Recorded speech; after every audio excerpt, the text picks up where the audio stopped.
The AMT Backup is a small semi-automatic pistol available in a wide range of calibers: .380 auto, 22 long rifle, 45 ACP, 40 Smith & Wesson, 9mm Parabellum, 357 SIG, and 400 COR-BON.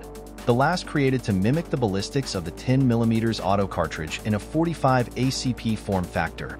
It is essentially a 45 ACP case, neck down to 40 caliber with a 25-degree shoulder, and manufactured by Arcadia Machine Tool Company, AMT, after the Ordnance Manufacturing Company made the first models in 1978.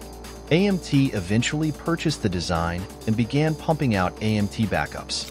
Made largely of stainless steel, it has grip and manual safeties and an 8-shot magazine.